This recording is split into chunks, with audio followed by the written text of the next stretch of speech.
"I think it's a shame," she said, "that when a policeman gets to be as senior as you, they keep him walking about on his feet all day long."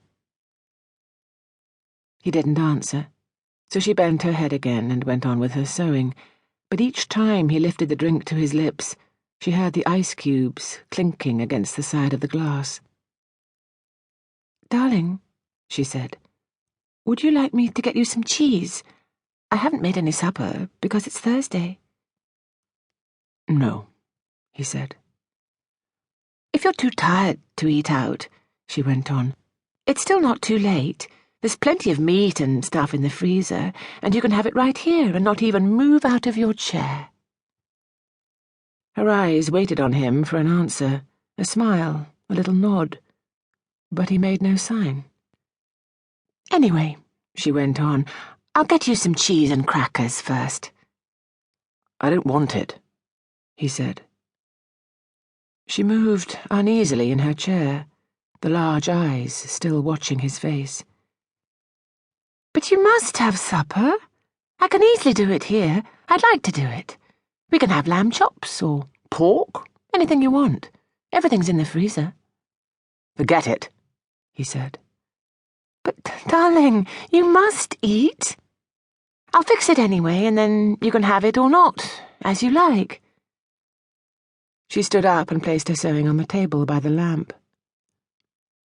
"Sit down," he said. "Just for a minute. Sit down." It wasn't till then that she began to get frightened. "Go on," he said. "Sit down." She lowered herself back slowly into the chair, watching him all the time with those large, bewildered eyes. He had finished the second drink and was staring down into the glass, frowning. "Listen," he said. "I've got something to tell you." "What is it, darling? What's the matter?" He had become absolutely motionless, and he kept his head down so that the light from the lamp beside him fell across the upper part of his face, leaving the chin and mouth in shadow. She noticed there was a little muscle moving near the corner of his left eye. "This is going to be a bit of a shock to you, I'm afraid," he said.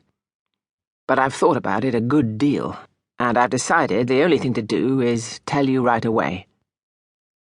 I hope you won't blame me too much." And he told her. It didn't take long, 4 or 5 minutes at most, and she sat very still through it all, watching him with a kind of dazed horror as he went further and further away from her with each word. "So there it is," he added. "And I know it's kind of a bad time to be telling you, but there simply wasn't any other way. Of course I'll give you money and see you're looked after, but there needn't really be any fuss. I hope not, anyway. It wouldn't be very good for my job." Her first instinct was not to believe any of it, to reject it all. It occurred to her that perhaps he hadn't even spoken, that she herself had imagined the whole thing. Maybe, if she went about her business and acted as though she hadn't been listening, then later, when she sort of woke up again, she might find none of it had ever happened.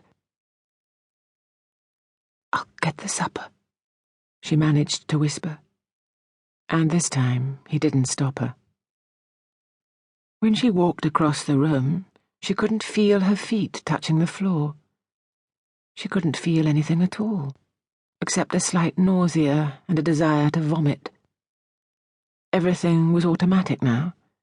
Down the stairs to the cellar, the light switch, the deep freeze, the hand inside the cabinet taking hold of the first object it met. She lifted it out and looked at it. It was wrapped in paper, so she took off the paper and looked at it again. A leg of lamb. All right then, they would have lamb for supper. She carried it upstairs, holding the thin bone end of it with both her hands, and as she went through the living room,